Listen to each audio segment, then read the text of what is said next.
big left hand again. There he touches. Down with the glove. It was a knockdown. The referee didn't give it a second. Shot. Oh, beautiful left hand there.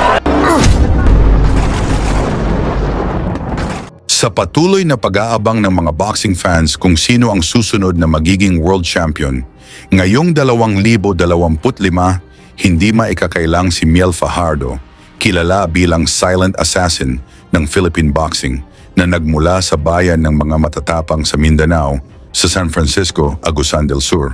Taglay ni Fajardo ang impresibong record na 11 panalo at 10 dito ay tinapos niya sa knockout.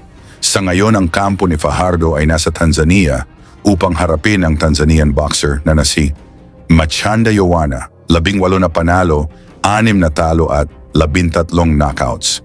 Ito ay para sa bakanting WBO Global Flyweight title na gaganapin ngayong Disyembre 26, 2024. Hindi ito basta-bastang kalaban si Ioana dahil ito ay #1 fighter sa kanilang bansa at nagmula sa 4 na magkasunod na panalo. Habang ang ating si Fajardo, umpisang pinag-uusapang sa boxing ng nakatapat nito ang prospect ng top-rank promotion ni Bob Arum, kung saan ito ang pinakamalaking laban sa kanyang karera.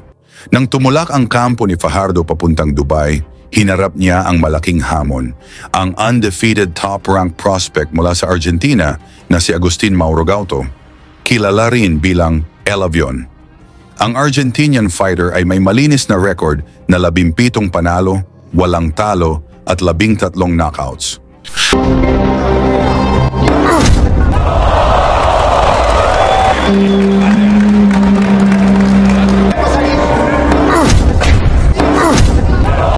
Bukod dito, si Gauto ay alaga ng dating world champion na si Marcos Maidana at pinangangasiwaan ng kilalang promoter na si Bob Arum.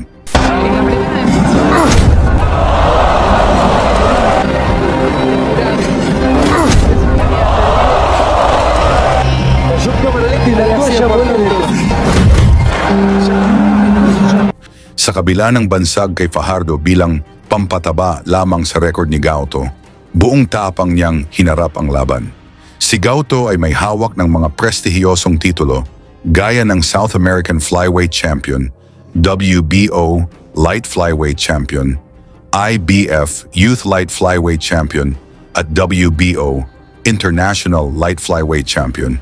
Siya rin ay nasa top 3 ng pinakamahusay na flyweight boxers sa mundo, ika-4 sa IBF rankings at ika-7 sa WBA rankings.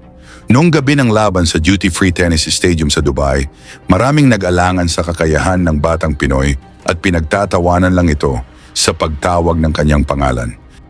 Out of Agusan del Sur, Philippines, Ismael Fajardo! Halika mga boxing fans, ating panoorin kung paano ginulantang ni Fajardo ang kampo ni Bob Arum, na kahit pabalutin ng belt ang buong katawan ni Gauto, ay pinabagsak pa rin ito ni Fajardo. Shifts another left hand, big left hand again. There he touches. Down with the glove. It was a knockdown. The referee didn't give it a second. Sa unang round pa lang, nagpalitan na ng mabibigat na suntok sina Fajardo at Gauto. Parehong determinado ang dalawa na tapusin ang laban ng maaga.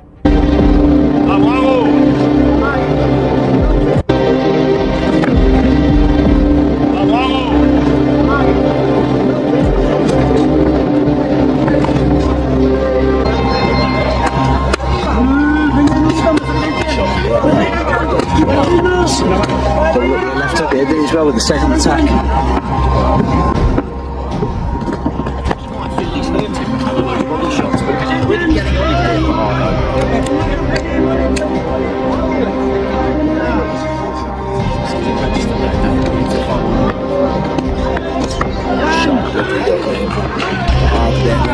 Left hook.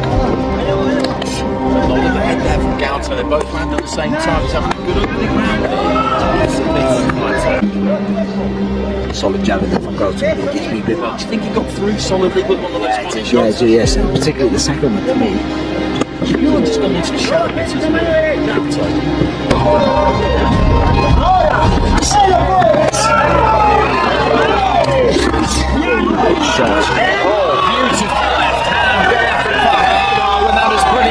Sa huling bahagi ng round, tumama ang solidong left hook ni Fajardo na nagpabagsak kay Gauto. Agad namang nakatayo ang Argentinian fighter at muling nakisabayan. I don't think he will be. Hard onto his back there, Gauto. Pagsapit ng ikalawang round, naging mas agresibo si Fajardo na gustong patulugin na ang bata no Bob Arum.